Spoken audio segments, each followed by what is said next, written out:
Today on Is It Worth It, we'll be looking at this Fuji White JLR Defender, and JLR of course stands for Jaguar Land Rover. It was actually not long ago that the Defender was celebrating its 70th anniversary, and they've brought it all the way up to the modern day, and as you can see it's had a bit of a facelift, but they've even called it the 90 as well, which stands for the 90-inch wheelbase.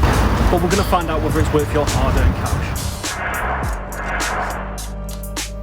This 2021 Defender is the 3-door option, dubbed the 90, and it's come a long way since starting life way back in the 1940s with the Series 1. Now in its 6th series, also known as the L663, also uses the same platform as the Range Rover Sport and Discovery models, using an aluminium unibody.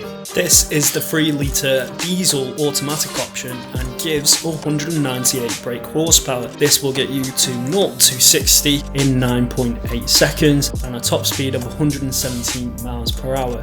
So what's first impressions like in the Defender? Well, of course, I'm given straight away big steering wheel with the Defender logo on, and you've also got some nods to the past with the big kind of bolts here on the side, and they look quite fashionable as well. I think that's a big thing with this Defender, it's quite a fashion statement.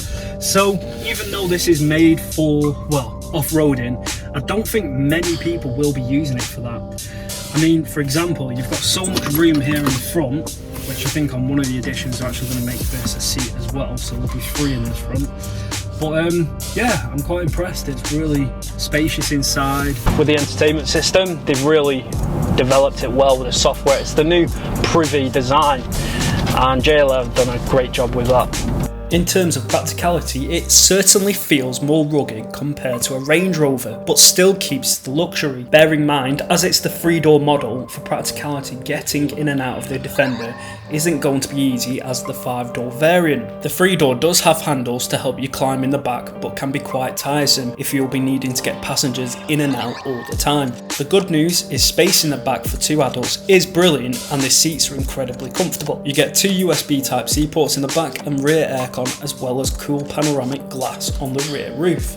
Let's have a look at the tail end of the Defender. So on this 2021 version, they've modernised it, but they've still kept some nods to the past. I mean, they've still got this tyre at the back. Well, it was on the back of the old Defender as well.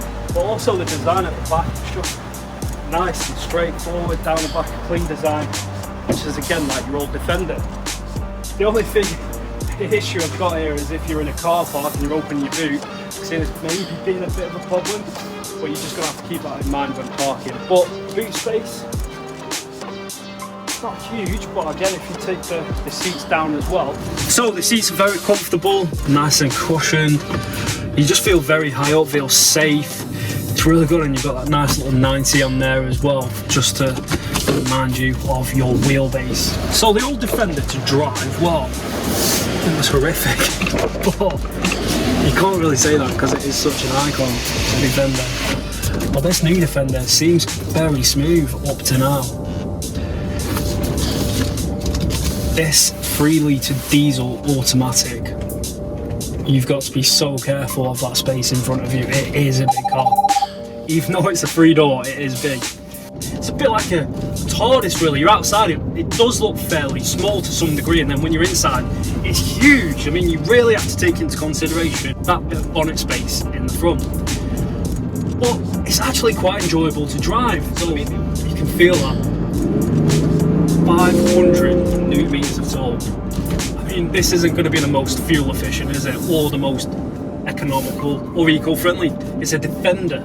But what it will do is it'll get you round the town in style. Your digital display is really nice as well. I mean, I can imagine it's even better when it's all lit up at night. Like I say, Land Rover bringing this into the modern day, whereas before, obviously, the old Defender, it was like post-war Britain kind of design. By the way, if you want to know everything that's worth knowing about the Defender, just click up here, and in 3 minutes you'll know everything that's worth knowing about the Defender.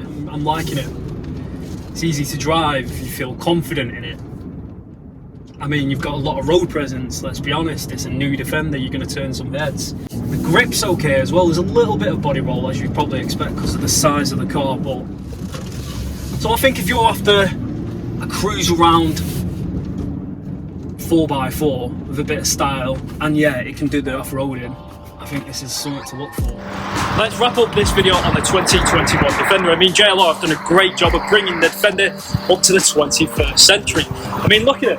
Quite nice in the 3-door. There's a lot of nods to the past as well, which I do like as well, but it's quite pricey, and that diesel engine, well, fuel economy could potentially be a problem. But we're going to find out whether it's worth your hard-earned cash and put it on that scale of worth. So it's time to put the Defender on that scale of worth. To give this car a fair weigh-in, we weigh it against the average price on the market right now, which comes in at £67,485. We do this using 6 key deciding factors: appeal, features, practicality, performance, fun factor, and reliability. So release the coins and we'll find out what the outcome is.